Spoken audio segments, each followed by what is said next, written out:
The Lord be with you. And with your spirit. A reading from the Holy Gospel according to Matthew. Glory to you, O Lord. Jesus said to his disciples, "Take care not to perform righteous deeds in order that people may see them. Otherwise, you will have no recompense from your heavenly Father. When you give alms, do not blow a trumpet before you as the hypocrites do in the synagogues and in the streets to win the praise of others. Amen, I say to you, they have received their reward.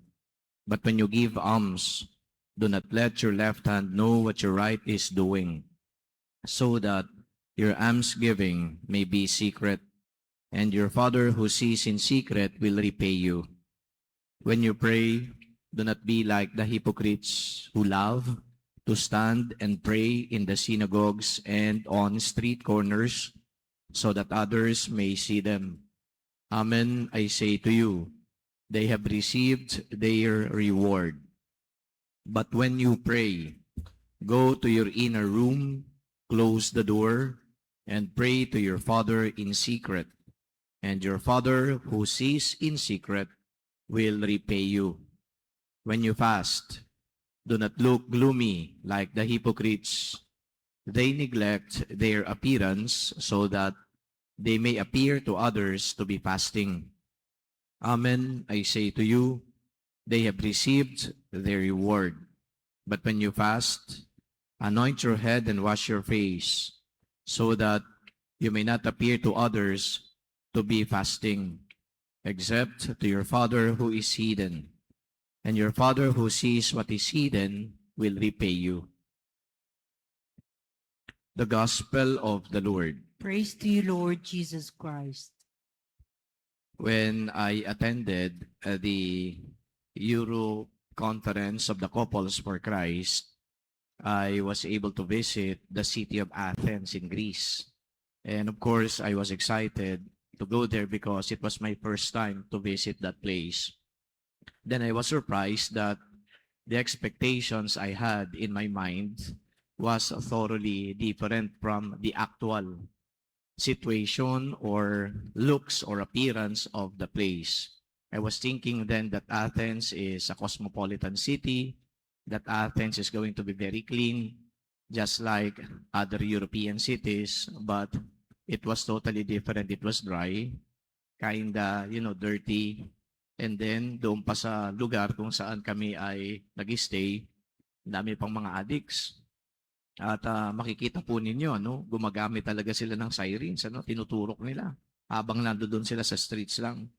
And then people loiter, tapos yung kasama kong pare, sabi niya, wag tayong dadaan dyan, natatakot siya.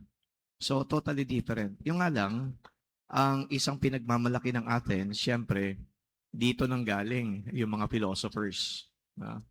So ando doon syempre, kilala natin, si Socrates, si Plato, si Aristotle. In fact, ang ginawa ko nga ho doon para makakuha ko ng remembrance o souvenir, naghanap po ako ng bust ni Plato.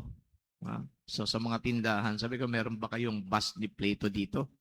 Surprisingly, ito yung bust na ang hirap hanapin. Ang dami nila, yung kabuuan talaga, pero naghanap lang ako ng bust kasi ang hirap din naman dalhin nun. Ngayon ay merong Socrates, merong Aristotle, pero hindi na lang ako bumili. Okay? Kasi nga, yun naman talaga yung gusto ko si Plato. But then again, even before Socrates, Plato, and Aristotle came into existence, meron pang magagaling na philosopher, na kinilala din. Pero of course, kayo na mga walang background siguro ng philosophy, hindi niyo siguro sila kilala. Pero ang pangalan ng isa sa mga philosophers na ito, si Anaxagoras. At naalala ko itong si Anaxagoras, meron siyang quote na palagay ko ay related sa gospel ngayon. Ano yung quote niya? "Appearances are a glimpse of the unseen." End of quote. Ulitin ko ha. Sabi ni Anaxagoras, appearances are a glimpse of the unseen. Anong relevance yan sa gospel natin ngayon? Very obvious yung gospel. Sinabi dito, huwag kang magpapakita sa tao. Hayaan mo yung ginagawa mo maging sikreto. Tama ba? Ganun ang sabi dito ni Kristo. Magdadasal ka, pasok ka sa kwarto mo, mag-aayuno ka, huwag ka naman magpakita na tipong yung mukha mo ay talagang lumulubog na yung pisngi mo. Huwag naman ganun, gloomy. Oh, magbibigay ka, huwag mo nang pangalandakan pa. Pero sabi ng philosopher na to, appearances are a glimpse of the unseen. Ang ibig sabihin lang, well, merong mga bagay na hindi nakikita ng tao, pero dahil sa nakikita nila, maaaring ikaw ngayon ay magkaroon ng ideya kung ano ba talaga yung taong yan, sino ba yung taong yan. Let's say, for example, ikay nagbibigay lagi sa mga pulubi. Nakikita mo, nagbibigay ka sa mga pulubi, tumutulong ka. Ano yung unseen doon? Yung hindi mo nakikita, siguro yung empathy niya. Di ba? Siguro yung compassion niya. Ang hirap nyo namang sabihin kagad na, alam mo yung taong yan, may empathy yan. Alam mo, compassionate yan. Kapag hindi mo nakikita na siya nagbibigay, baka wala kang ganong conclusion. So tama nga yung sinasabi nitong si Anaxagoras, it is a glimpse of the unseen, yung appearance. But then, how come that Jesus would not want us, to appear like this or like that? Ayaw ba niya ma-discover tayo ng tao? Magkaiba naman yung pananaw dito nitong philosopher at saka ni Jesus.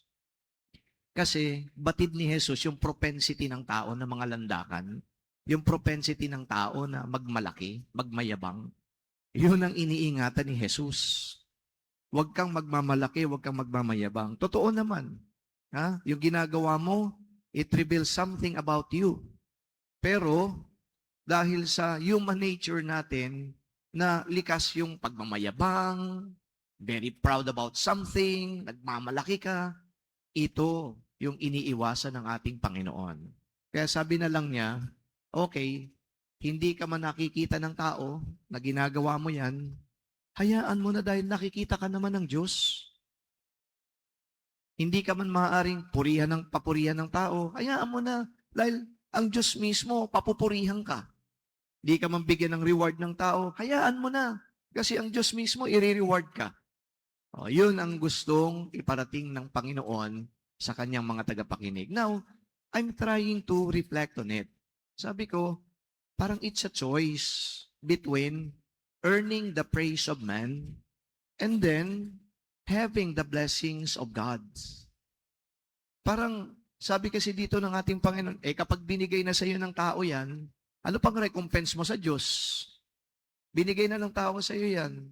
Parang wala ka nang makukuha sa Diyos. Parang ganun yung thought Kaya ako sabi ko, if it is a choice between the two, man praising me versus God blessing me, I'd rather opt for the last one. God blessing me. Hayaan ko na yung Diyos ang siyang magbigay ng biyaya sa akin. Hayaan ko na yung Diyos magbigay ng reward. Kahit na sa paningin ng tao, sa mata ng tao, ganito ako. I'd rather go for that. Because at the end of the day, what matters most is not what people tell about you, what people know about you. What will truly matter in the end is how God sees you and how God treats you. So, kumbaga, no-brainer na yon. Ito pala ang dapat na ginagawa ng isang tao na hindi nagmamagaling, hindi nagpapakitang tao, hindi nagmamayabang, kundi gumagawa lang ng husto na nakikita ng Diyos at hinahayaan natin balang araw na Diyos na ang bahala sa atin. Some people would not understand that. Kasi nga yung human nature natin, ang tindi ng pull. Gusto natin bida. Gusto natin visible. Gusto natin pinipraise. Gusto natin ina-appreciate. That is how humans behave. But then, at least dito, bigyan din natin ng pansin kung ano talaga ang nagmamatter sa buhay.